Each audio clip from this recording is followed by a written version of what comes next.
Hello and welcome to another update video about Ethereum. So Ethereum is heading generally further down. We see now a little bit of a counter reaction. We talked in the previous video about the possibility that this could already be a wave 4 here. The thing is, there are just various ways of how this move down can be counted. Yeah, and you just need to be aware of these possibilities so you can come to your conclusions. I think this general downtrend is not over yet. Again, I just want to take you quickly through the various ways of or various possibilities which are now coming up here. Generally, we are of the view that this was an impulse to the upside. We're currently coming down in a wave 2. So this was a wave 1. We're coming down in a wave 2. An ABC correction could also be counted as a WXY. In that case, all of these subwaves has to be counted as 3 waves. That is possible. But in a wave 2, I would expect that we will find support here between 1130 and 1330. Basically, invalidation point for this is $1,000. Below that level, I would think that we will make lower lows below $880. So it is this area between basically now and $1,000 where I'm looking to accumulate. Can I promise that the $1,000 level is going to hold? No, of course not. Nobody can. You need to get away from this mindset that anybody could predict this is going to hold. Nobody knows, only the market can tell us. But the Elliott Waves allow us to identify trade setups and areas where accumulating is possible with fairly low risk, especially if you manage your position size and maybe even use a stop loss, right?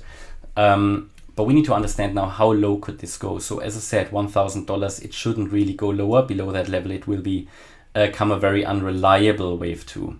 After the wave 2, I would expect a move up in a wave 3, and that should take us to around $3,000. Roughly, it depends on how low the wave 2 really goes.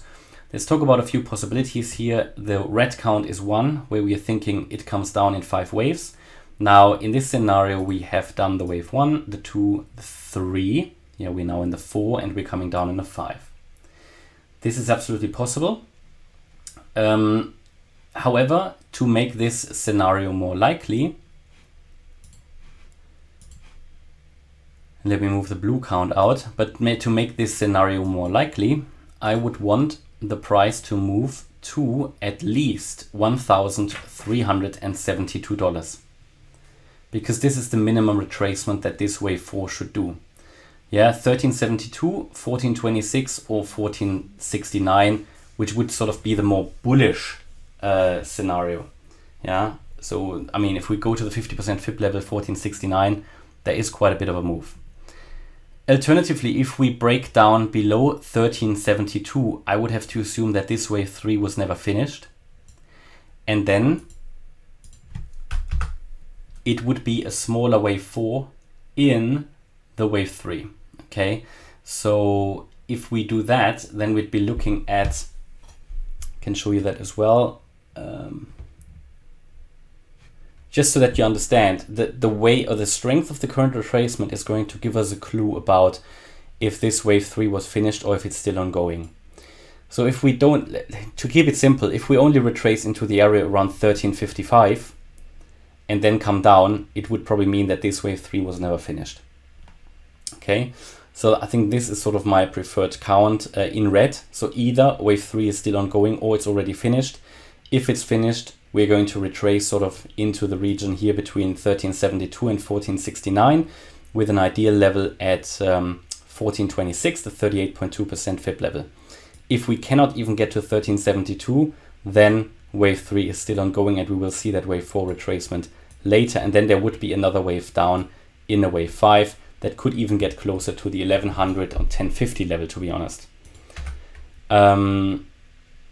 There's still the possibility of an ABC pattern. Now I currently see no evidence for that. I will make you aware if we see that coming. That would mean we see a stronger retracement, but I'd rather park this.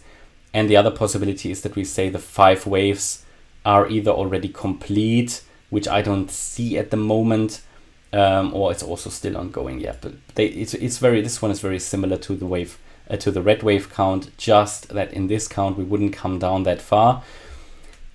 Now, I don't really see this pattern necessarily. I would rather focus on the red count at the moment. It just, from the proportions, it would work out a little bit better. So I'll just park this to the side, yeah. And also the ABC we're going to park to the side. I'm rather focusing on this one.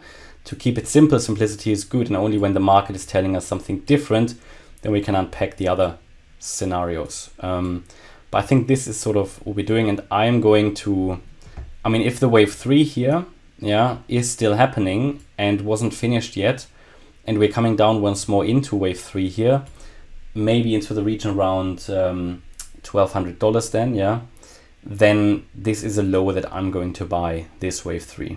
Okay, so maybe around 1200, 1250. And then there should be a wave 4 up and another wave 5 down where I will accumulate more. And then we just need to be aware that if the price drops below $1,000, it could very well mean that we are going to come down even further. So this problem is definitely not out of the way. Yeah, so you just need to understand, if you're buying in this downturn and you're accumulating, there is currently no signal yet that we are going up. If you want to see that signal, then you would need to wait for the first wave up, wave 1, and the wave 2 down. Now I can't tell you how much this will be, this wave 1, because it depends on how low this wave 2 will go. And then we can make some assumptions of how high the wave 1 might go.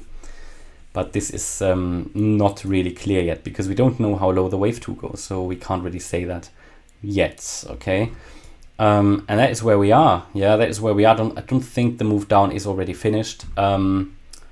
Yeah, so overall downtrend continuing. It will be a lot of, I guess we'll see a lot of volatility in the next few days, also based on the interest rate decision, the Fed. You know, some people say maybe there will be 100 basis point increase now, and that might get priced in now. Now, what we've seen in previous months is that the development the market has taken before the interest rate increase basically was sort of misleading, and it actually went the other way after the increase. So you can't really trade based on interest rates. Yeah, you can only trade based on the technical side of things and Elliott Waves or support resistances. You can't trade based on the interest rate because you never know what has already been priced in. So it's extremely difficult. It's good for the context to know this is coming up, and to maybe even stay away from trading on that day because it will be very volatile. But overall, yeah, I think we are still heading down here in a wave C. And also, if we take a look at the length of the wave A here, yeah, this is another clue that why I don't think it's over yet. And because the 1-to-1 ratio takes us roughly to around just below $1,200. Yeah, so having the wave C the same length as the wave A, we're not even there yet. So at the moment, we can assume we'll get there. Okay, and that's my update about Ethereum. Hope you liked the update. If you did, please hit the like button, leave a comment and subscribe. And if you really like the content, please check out the channel membership. Thanks a lot for watching. Bye-bye.